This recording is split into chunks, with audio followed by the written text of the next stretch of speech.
Scotchy, aka the Lockabout here, and I'm once again in Red Feather Falls. There is a contest for the largest bull elk taken with a bow, and I do have my 300 with me because I've got a mission to take some moose with the 300, so I've got it with me just in case. But other than that, I've got my compound bow, my trusty rusty porcupine, and I'm gonna be heading out seeing if I can find me a monster elk bull. And so I'd like you to come on with me and see what we can do. I thought about taking my recurve, but the thing is that I'd rather be shooting accurately because I may have to take the shot at a pretty substantial distance. And with the recurve, really, you want to be shooting from, like 20 meters, I should say, at a minimum. So, all right, anyway, let's get on it. First thing I'm going to do is I'm going to see if anybody's home.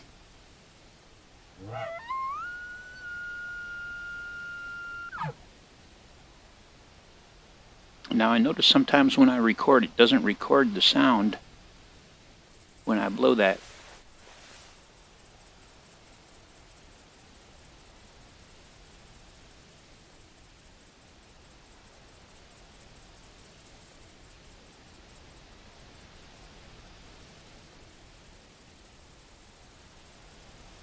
Well, I've gotten no response, so it looks like I'm going to have to go hunting. So I will be back when I hit something interesting. See you guys in a bit. Hey guys, I'm back. And it is raining cats and dogs. And it's pretty much been raining from the minute I walked out of the camp. Stopped for, I'd say about 30 seconds at one point. But I may be rained out on this one. I may have to restart the map because it doesn't happen too often, but when it does, this is pretty much all she wrote. I've not heard so much as a peep or seen so much as a track. And usually by now I've had a lot of activity, and I think it's the rain.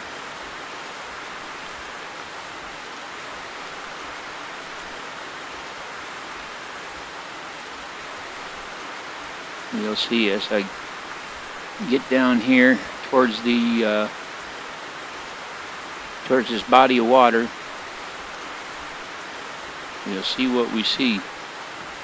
But I just thought I'd fill you in on just how poorly it's going, and if something comes up, I'll certainly be back. Hey guys, I've just hit the track of a truly tremendous elk.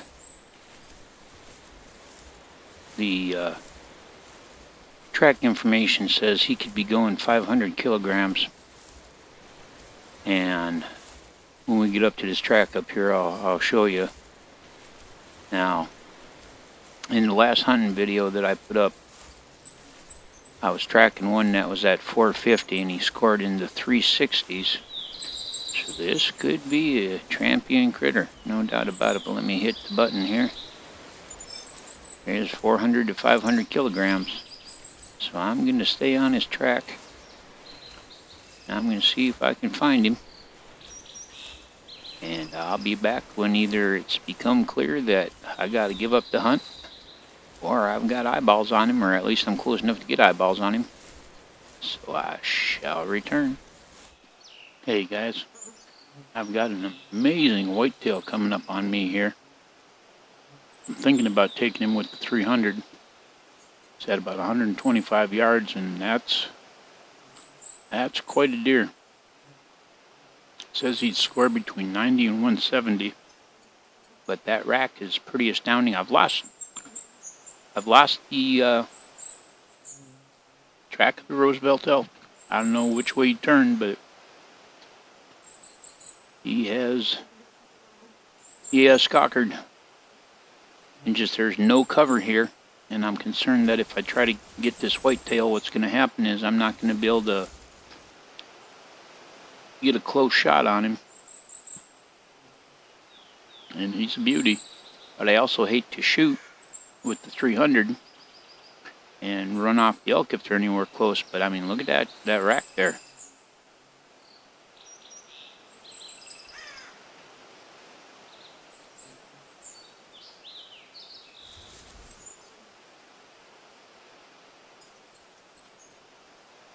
And I'm having a little trouble being able to get a distance reading on him.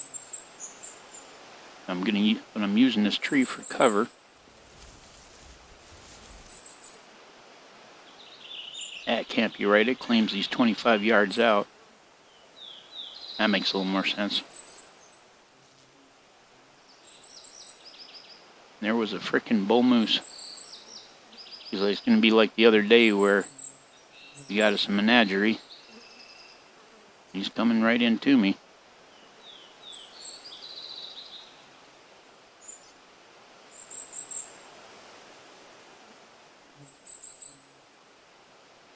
Well, when the reading says about 60 yards,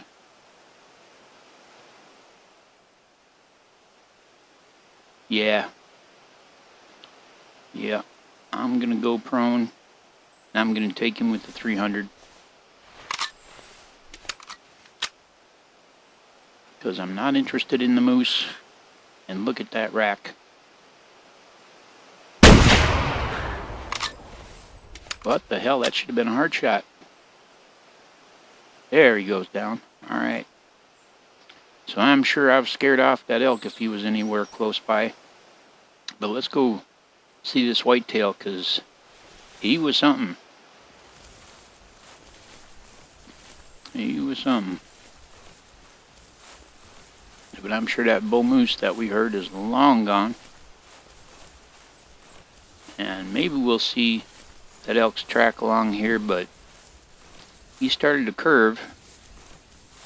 I've been all up over through here and I cannot find his track.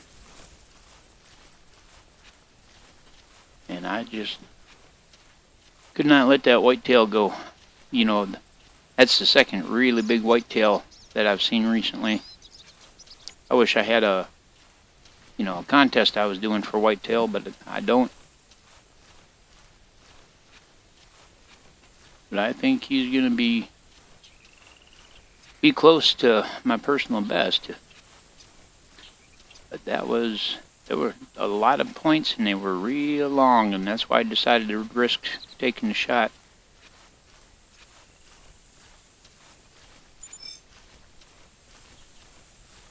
Yeah. Look at that. Look how long those tines are. I think he's going to score pretty dandy. Trying to get where we can see him good and count the points. 1, 2, 3, 4, 5, 6, 7, 8. Is he a 16-point buck? Am I seeing that right? Kind of hard to read the tines. 1, 2, 3, 4, 5, 6, 7, 8. He is a 16-point buck. I don't think I've ever gotten a 16-pointer. Not in real life, not in the game either. Well, let's collect him. 161. I really thought he'd score higher than that. Alright, well, let's switch on over to the 300 and let's see if we can get his head lifted up. But yeah, I think I'm seeing that correctly. I think he's a 16-point buck.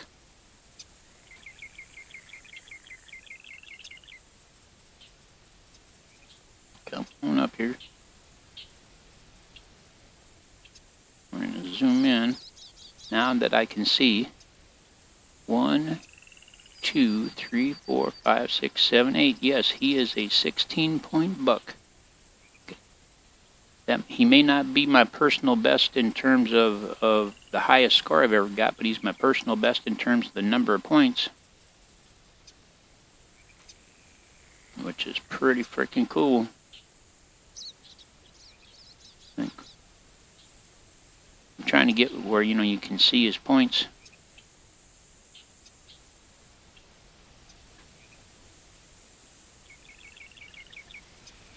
A little bit left here, I don't know.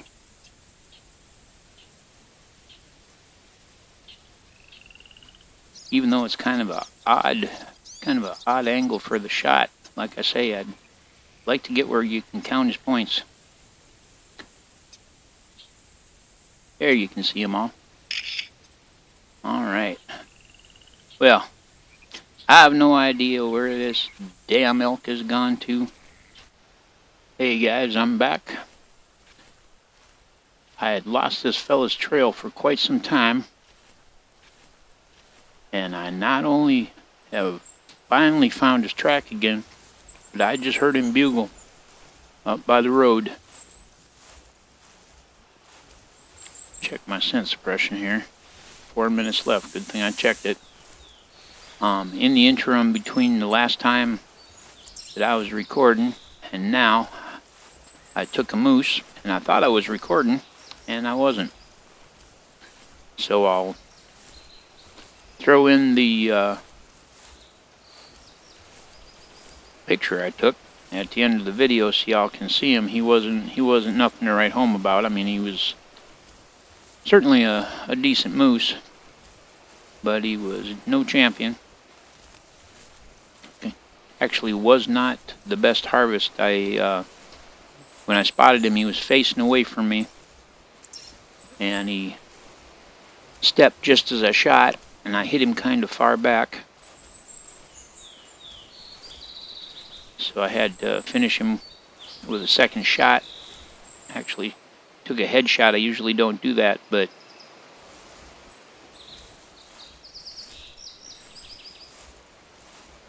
see if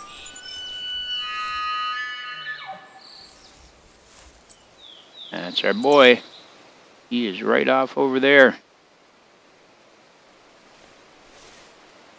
Oh, there he is, for Christ's sake. I'm supposed to take him with the bow. Hold still, bud. This is going to be a risky shot.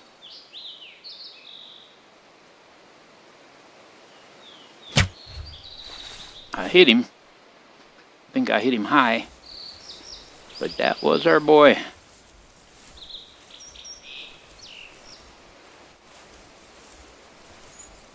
But he is ours now. Because you know what I see.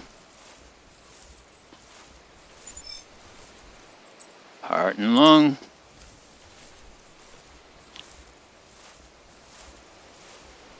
Heart and lung. Right down here. Now he had another one with him who was pretty substantial in his own right. This elk. We've got good blood.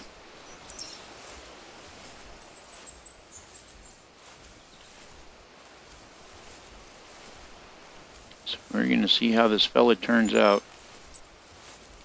Because I have followed him a long time. You can see it's 10:15 game time.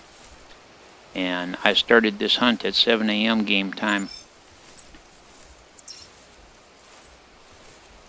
Which means I've been tracking this old boy for an hour and a half. And quite honestly, his horns didn't look anywhere near as impressive as I was expecting for the weight that he is. I think I hit him in one lung. As I shot, and I hit him a little high. Which, with the geometry, I got a feeling I hit him in his right lung. And didn't get penetration on the left lung. But he was so close to me that I really honestly figured that he was going to break and run, and I didn't want to track him another 45 minutes. Yeah, if he's made it this far, I hit him in only one lung. That's the size of it. I think we're still on him good. I think that he took off running, you know, short spurt. Oh, by golly, there he is, right over there, I do believe. Yep. Alright, let's stand up. Let's go see this guy. I say, I honestly, his horns didn't strike me as impressive as I thought they'd be for his size. You know, running 400 to 500 kilograms. But that's sometimes the case. You know, you get a really big animal whose horns aren't that terribly developed. But either way, I'm awful pleased to have finally gotten him. Good Lord, I've been on him a long time. And it's going to bring me back over to where the... oh, okay, that was a doe. For a second I thought it was another elk calling.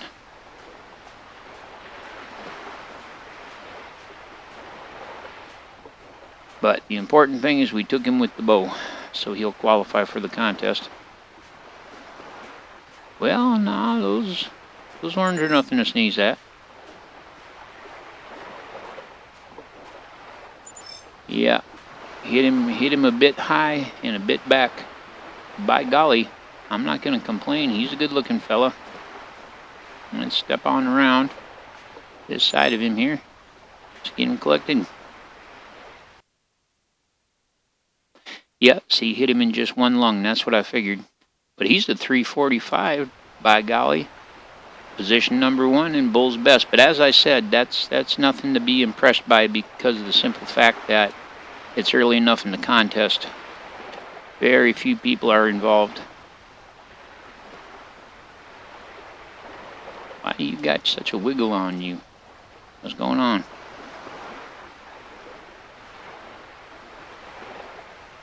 Nope, not gonna work because we're on sand. That's too bad. I like to stand up their horns. Come on.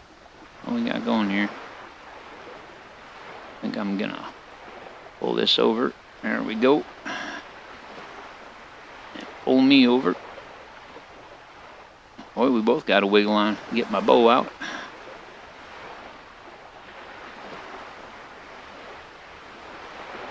Lift his nose a little bit. There we go. By golly. You know, like I say, I know he's holding number 1 in the contest simply because of the fact that very few other people are involved at this moment. But I'll certainly take number 1 for a minute at least.